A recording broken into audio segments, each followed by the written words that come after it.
আজকে শুরু করব। এখানে আমরা একটু পড়ে দেখব কি বলছে। কর্মসংস্থান সংক্রান্ত কেনশীয় তত্ত্বের মূল ভিত্তি হলো কার্যকরী চাহিদা।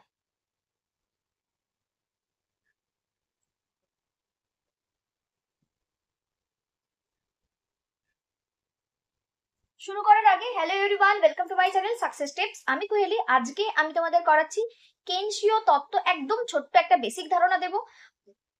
যদি আমার পড়ানো ভালো লাগে, আমার কাছে যদি অনলাইন অফলাইন ক্লাস করতে চাও, অবশ্যই কন্ট্যাক্ট করতে পারো। কন্ট্যাক্ট ডিটেইলস ডেসক্রিপশন বক্সে রাখবো। এছাড়াও তোমরা আমার ফেসবুক পেজ, হোয়াটসঅ্যাপ চ্যানেল এবং টেলিগ্রাম চ্যানেলে জয়েন হতে পারো। এই বিশেষ করে টেলিগ্রাম চ্যানেলে আমি কিন্তু তোমাদের বিভিন্ন টাইপের ওই কুইজ আকারে তোমাদের এমসিকিউ গুলো দেবো, সেগুলোতে তোমরা পার্টিসিপেট করতে পারো।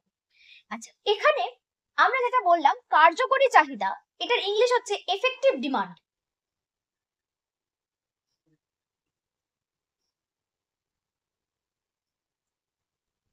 এফেক্টিভ ডিমান্ড প্রকৃতপক্ষে ভোগ ব্যয় ও বিনিয়োগের জন্য মোট যে পরিমাণ অর্থ ব্যয় হয় সেটি হচ্ছে কার্যকরী চাহিদাকে নির্দেশ করে। আমরা কি দেখেছিলাম যে আই ইজ ইকাল টু ভোগ ব্যয় প্লাস কি ছিল? সঞ্চয়।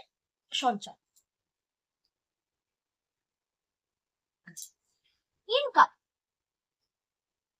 এটা হচ্ছে হ্যাঁ, income is equal to consumption plus savings ছিল, তাই তো? এটা ছিল। আর আমরা একটু মনে করে দেখো, ব্যয়শুমারি পদ্ধতিতে কি পড়েছিলাম? ব্যয়শুমারিতে পড়েছিলাম যে ব্যয়কে দুভাগে ভাগ করা হচ্ছে। এটাকে আমরা যদি জাতীয় আয় মানে ন্যাশনাল ইনকাম করে দিই, এনআই করে দিই, তাহলে মোট ভোগ ব্যয় প্লাস মোট সঞ্চয়, যত দেশের যত কনজাম্পশন হচ্ছে আর যত সেভিংস হচ্ছে, দুটোকে প্লাস করলে হয়ে যাবে। মেরিনকে একবার বলি, মেরিন, জাতীয় বলতে পুরো দেশের কথা বলা হচ্ছে। তোমার যে টাকাটা আয় হয়, তুমি সেই টাকাটা কিভাবে ভাগ করবে? কিছু দ্রব্য কিনবে, ধরো এই জামাটা কিনলাম, এই ওড়নাটা কিনলাম, তারপর ধরো এই জলের বোতলটা কিনলাম। এইগুলো কি ধরনের দ্রব্য? আমি ভোগ করছি, আমি ব্যবহার করছি, ঠিক আছে, আমার নিজের জন্য, নতুন করে ইনকাম করার জন্য না। সেটা আমরা, ঠিক আছে। আর এইগুলোর বাদ দিয়ে যে টাকাটা পড়ে থাকবে, সেই টাকাটাকে আমরা কি করব? সঞ্চয় করব, তাই তো?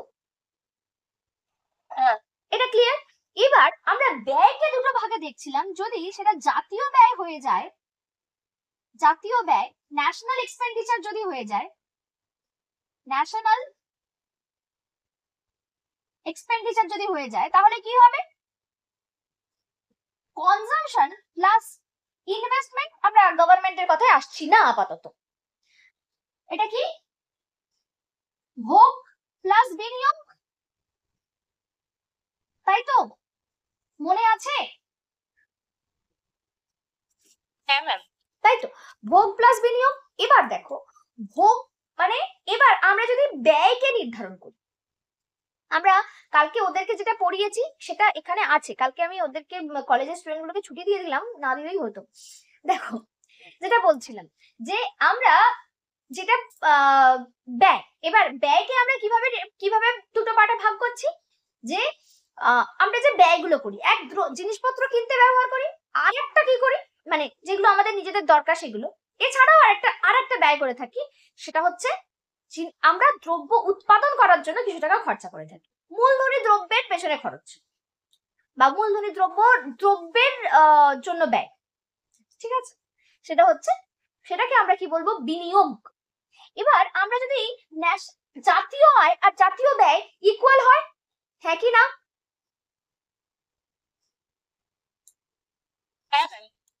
হয়তো। তাহলে জাতীয় আয় ইজ ইকুয়াল টু কি হয়? জাতীয় ব্যয়। কেন হয় একবার এক্সপ্লেন করি মেরিনের জন্য। দেখো, আমরা একটু আগে আয়টা দেখছিলাম, সবার আয় যোগ করে আমরা একটা আয় পাচ্ছিলাম, তাই তো? সব মানে পুরো দেশের আয় পাচ্ছিলাম। ধরো তোমরা যে খরচ করছো, এটা তোমাদের কি ব্যয় না আয়? আয়। তুমি যে টাকা খরচা করছো, সেটা আয় না ব্যয়? ওটা ব্যয়। তুমি ধরো আমার কাছে পড়ছো, আমাকে দিচ্ছ, তো তোমার ব্যয় আর আমার আয়। তার মানে দেশের যদি সবারটা দেখি তাহলে কি হবে, মোট আয় ইকুয়াল টু মোট ব্যয় হবে কি না? হ্যাঁ। হবে। জাতীয় আয় ইকুয়াল টু জাতীয় ব্যয় হচ্ছে।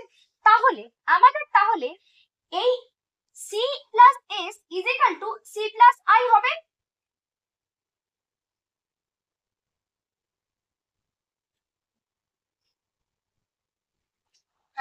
সি প্লাস এস তাহলে সি সি কেটে গিয়ে কি হয়ে যাবে, এস ইকুয়াল টু আই।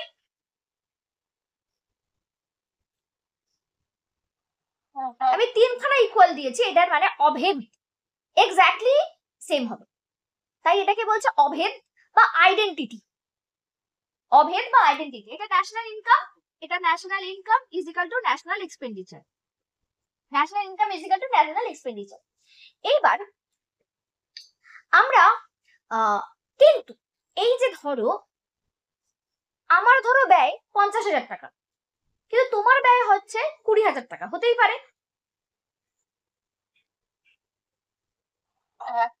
আবার আমার আয় হচ্ছে ধরো 1 লাখ টাকা, আর তোমার আয় হচ্ছে ধরো 30,000 টাকা, হতে পারে। সেম ভাবে আমার সেভিংস একরকম, তোমার সেভিংস আর একরকম হতে পারে। এবার এখানে আমরা কি দেখতে পাচ্ছি, এস মানে কি, সঞ্চয় ইজ ইকুয়াল টু বিনিয়োগ। আমাদের রিয়েল লাইফে এটা কিন্তু হয়। রিয়েল লাইফে কি হচ্ছে, মানে আমাদের ইন্ডিভিজুয়াল মানুষের জন্যও হয় কিছুটা, যে আমরা কিছু কিছু টাকা জমিয়ে জমিয়ে রাখি, যে এই টাকাটা জমে গেলে আমি না এই জিনিসটা বানাবো, বাড়িতে তৈরি করব। অথবা আমরা ভাবি যে এই ধরো আমার যেমন ইচ্ছা আছে যে কিছু টাকা জমে গেলে আমি একটা ডিজিটাল কোচিং সেন্টার করব, ডিজিটাল বোর্ড হবে, সেখানে পিপিটি শো করানো হবে, যেরকম হয় ইউটিউবে আমরা দেখি, বড় বড় চ্যানেলগুলোতে দেখি যেরকম, সেরকম আমার ইচ্ছা আছে। তার জন্য তো খরচা আছে, সেই খরচার জন্য আমি কি করছি, আমি আস্তে আস্তে টাকাটা একটু একটু করে জমাচ্ছি। সেটা আমি কি করছি আসলে, সেই খরচাটা আসলে কি কি খরচা, ভোগ না বিনিয়োগ? সঞ্চয় করছি। আমি যখন খরচা করব সেটা ভোগ হবে না বিনিয়োগ হবে? বিনিয়োগ। তার মানে আমাদের savings is equal to investment. এবার তোমরা বলবে না ম্যাম, আমরা তো শুধু সঞ্চয়ই করি, সেটা বিনিয়োগ করি না। জিনিসপত্র মানে আমরা অনেক সময় কনজাম্পশনেও খরচা করি, অথবা জমিয়েই রেখে দিই প্রিকশনের জন্য, মানে হঠাৎ দুর্ঘটনা ঘটতে পারে তাই জন্য সেভিংস করি। হয়, আমরা করি, সত্যিই করি, তাই তো করি তো। তাহলে তখন savings is equal to investment হবে, তখন সঞ্চয় ইজ ইকুয়াল টু কি বিনিয়োগ হবে? হবে না? না তো, না তো। এবার আরেকটু বোঝাই, যে তুমি সঞ্চয়টা ধরো ব্যাংকে করছো, তুমি যদি ব্যাংকে 100 টাকা দাও, ব্যাংক তোমার 100 টাকাটা কি ব্যাংক নিজের কাছে রেখে দেবে? না, ইনভেস্টমেন্ট করবে। ব্যাংক কি করবে, অন্যকে লোন দেবে, সে ইনভেস্ট করবে, অথবা ব্যাংক নিজেও ইনভেস্ট করতে পারে। বোঝা গেছে? ব্যাংক নিজেও লোন দেওয়াটা মানেই তো ইনভেস্ট করা। হ্যাঁ হ্যাঁ, না, ব্যাংক নিজেও কিছু কিছু ক্ষেত্রে কি করে, সরকারকে মানে ইনভেস্ট করার জন্যই দেয়, আলাদা করে ইনভেস্টমেন্টের জন্যই আলাদা করে দেয়। ঠিক আছে, লোন দেওয়া ইনভেস্টমেন্ট করা যদি আমরা সেরকম ভাবেই ধরে নিই, যাই হোক না কেন, তো আমার সেভিংস অন্য একজনের কি হতে পারে, ইনভেস্টমেন্ট, আমার টাকাটাই অন্য একজন ইনভেস্ট করছে। তো সেই দিক থেকে সঞ্চয় আর বিনিয়োগ ইকুয়াল হবে কিনা বলো? হ্যাঁ ম্যাম, হবে। শুধু কখন হবে না, দাঁড়া খুলে দে যখন, কখন হবে না, একটা আমরা শব্দ দেখবো, তোমরা আগে পড়েছো, বাঞ্ছিত আর প্রকৃত। প্রকৃতর সঙ্গে প্রকৃতটা ইকুয়াল হবে প্রকৃত সঞ্চয় ইজ ইকুয়াল টু প্রকৃত বিনিয়োগ, মানে x post savings is equal to x post investment. মানে আসলে যে টাকাটা সত্যি সেভিংস করে ফেলেছি ব্যাংকে, সেটা ইজিক্যাল টু যে অলরেডি টাকাটা নিয়েছে, লোন নিয়েছে, বিনিয়োগ করেছে, অলরেডি বিনিয়োগ হয়ে গেছে, সেই দুটো ইকুয়াল হবে। প্রকৃত মানে সত্যিকারের যেটা হয়েছে। আর বাঞ্ছিত মানে হচ্ছে এক্স অ্যান্টে, এক্স অ্যান্টে, এক্স অ্যান্টে সঞ্চয়, সেভিংস নট ইজিক্যাল টু বাঞ্ছিত বিনিয়োগ। মানে এক্স অ্যান্টে ইনভেস্টমেন্ট। তোমরা নিচের দিকে লেখো, আমি একটু এরকম ভিজি হয়ে গেল আমার এই জায়গাটা, আমি এই দিকটা মুছে দিচ্ছি, তার জন্য তোমাদের এই দিকটা আশা করছি লেখা হয়ে গেছে। কি বললাম, এক্স অ্যান্টে বা বাঞ্ছিতটা ইকুয়াল হবে না। মানে আমি ভাবছি এই মাসে আমি 50,000 টাকা জমাবো, আর তুমি ভাবছো যে এই মাসে তুমি 50,000 টাকা বিনিয়োগ করবে, ভাবছো, করবে, চেষ্টা করছো, সেটা আলাদা হতেই পারে। তুমি একরকম ভাবছো, আমি একরকম ভাবছি, বা আলাদা হতেই পারে। কিন্তু যেটা সত্যিকারের আমি করে ফেলেছি, সেটা তো সত্যিকারের ব্যাংক নিয়েছে এবং ব্যাংক লোনও দিয়ে ফেলবে, তাই না? তো যেগুলো হয়ে যাবে সেইগুলো সত্যিকার হয়ে যাচ্ছে, সেইগুলো ইকুয়াল হবে। আর যেটা হবে ভাবছি, সেটা নাও হতে পারে। ক্লিয়ার ব্যাপারটা? হ্যাঁ ম্যাম।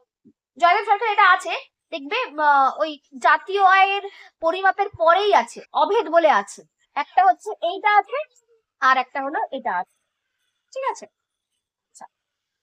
এইবার আমরা এখানে যেটা আলোচনা করার বিষয় ছিল, যে এটা হচ্ছে জয়দেব সার্কেলে তোমাদের আগের বইতেই, আগের চ্যাপ্টারেই দিয়ে দিয়েছে, মানে জাতীয় আয়ের পরিমাপেই দিয়ে দিয়েছে। অজয় কুমার নন্দীতে এটা কেনশিয়ানে একটুখানি এই জায়গাটাকে ব্রিফ করেছে। তাহলে ভোগ ব্যয় ও বিনিয়োগ, ভোগ ব্যয় আর বিনিয়োগ যেটা হচ্ছে, এইটাকে আমরা বলছি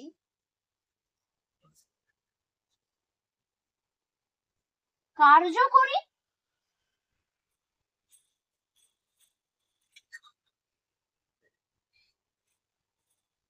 চাহিদা বা এফেক্টিভ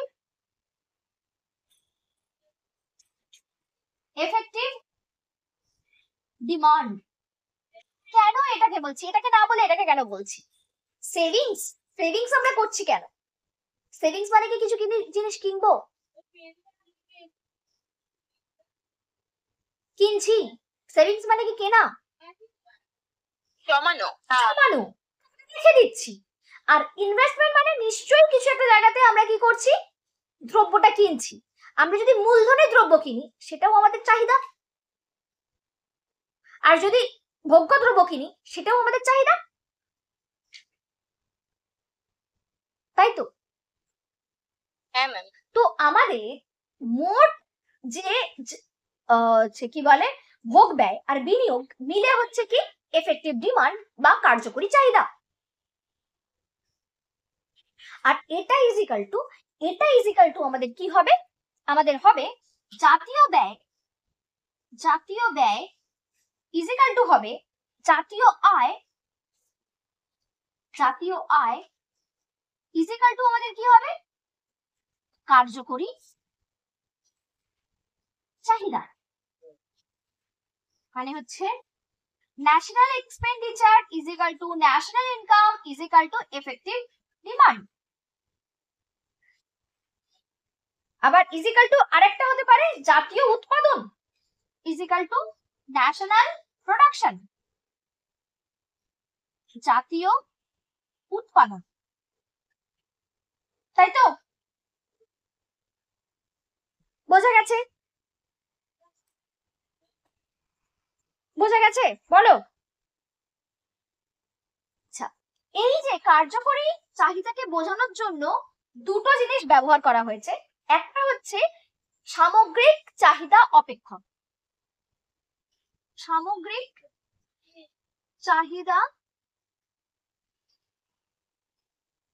অপেক্ষক বা সামগ্রিক চাহিদা দাম, বা ইংলিশে এটাকে আমরা বলবো aggregate demand function. Aggregate demand, ডিমান্ডকে ডিডি দিয়ে প্রকাশ করছি, আর ফাংশন বা aggregate or aggregate demand price. আর 2 নম্বর হলো সামগ্রিক যোগান অপেক্ষক। সামগ্রিক যোগান অপেক্ষক বা সামগ্রিক যোগান দাম, ইংলিশে হচ্ছে এগ্রিগেট সাপ্লাই ফাংশন বা এগ্রিগেট সাপ্লাই প্রাইস। হলো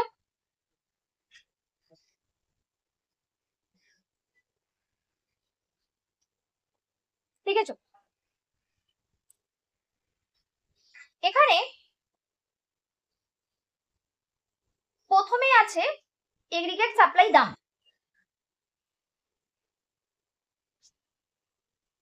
আচ্ছা, এটা করাতে একটু বেশি সময় লাগবে। আমরা আপাতত এইটুকু, আগেরটুকু যেটুকু হয়েছে সেটুকু বুঝতে পেরেছো। আমরা এই জিনিস নিয়ে নেক্সট ক্লাসে আলোচনা করব, ঠিক আছে? আমি এটা মাঝপথে ছাড়লাম। আগে যে পার্টটা পড়িয়েছি সেটা আশা করছি বুঝতে পেরেছো। বুঝতে অসুবিধা হলে অবশ্যই আমাকে বলবে। আর যদি আমার কাছে অনলাইন বা অফলাইন ক্লাস করতে চাও অবশ্যই কন্ট্যাক্ট করতে পারো। কন্ট্যাক্ট ডিটেইলস ডেসক্রিপশন বক্সে রাখবো। এছাড়াও তোমরা আমার ফেসবুক পেজ এবং হোয়াটসঅ্যাপ চ্যানেল আর টেলিগ্রাম চ্যানেলে জয়েন হতে পারো, তারও লিংক ডেসক্রিপশন বক্সে দিয়ে রেখেছি। Thank you.